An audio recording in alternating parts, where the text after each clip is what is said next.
Oh, Fluency Explorer here. How you all doing? I've been stuttering for many years, my whole life, and found a few techniques from different sessions I've had, different energy work I've been trying to do recently, and thought you might be interested, or I'd just like to share to give you a chance to try it out. If it works, great. If not, then that's fine as well. So this one is on really combining two videos I've done already. This is the third one. First one was on a technique to calm myself, kind of calm my mind, and the second one was on controlling.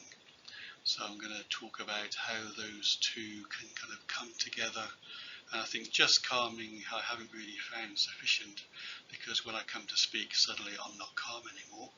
Just trying to control myself also doesn't necessarily work, because even though I'm kind of in control, it's too stiff and it doesn't really kind of work. I get too tense or something, so it just doesn't work. But the combined together, the calm and the control, seems to focus me so that I can be more fluent more often. So I'd just like to share how, try and kind of bring those two together. So this practice, as I said, is combining two practices. There's a practice of going behind your eyes, which tends to, at least makes me feel calmer, and then the practice of controlling breathing, which means that I can be in control of myself. So this practice is really trying to do these at the same time, being calm, being behind my eyes, and also controlling my breathing. It's a case of being familiar with that, or being able to get into that state of being familiar with that state of being calm and in control. And I think in some way this is like the zone that people talk about. The athletes, musicians get into this zone where they can be both not too excited, not too laid back. They're kind of the right level of kind of tension, not too much tension, not too little, but they're also in full control, so they can perform at their best.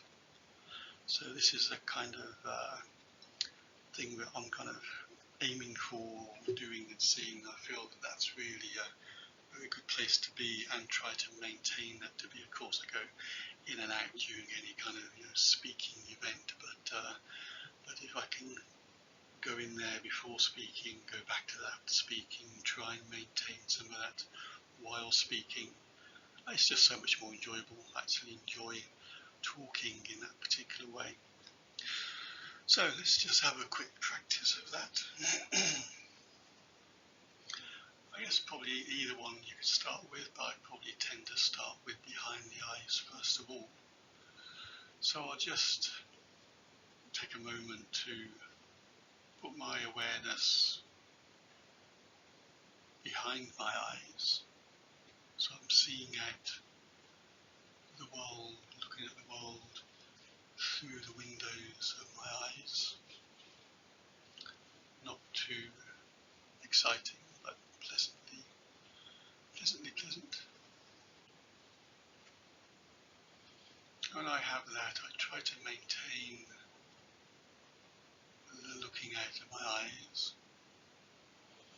whilst I also start to notice my breathing, make it a bit deeper, and take control of my breathing whilst being behind my eyes.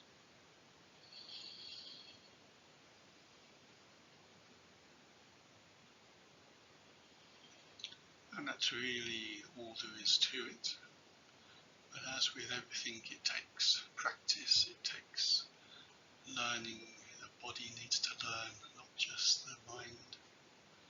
Maybe there's some emotional learning as well. But yeah, it's as simple as that. Go behind your eyes, control your breath while remaining behind your eyes, and I think you'll be ready to speak. I suggest to practice that for a few minutes again every day, just to get the feeling, get the familiarity, train the body and the mind and everything to know what it feels like to be familiar, to be able to do both together at the same time. Then I'd also recommend to find some speaking opportunities and practices.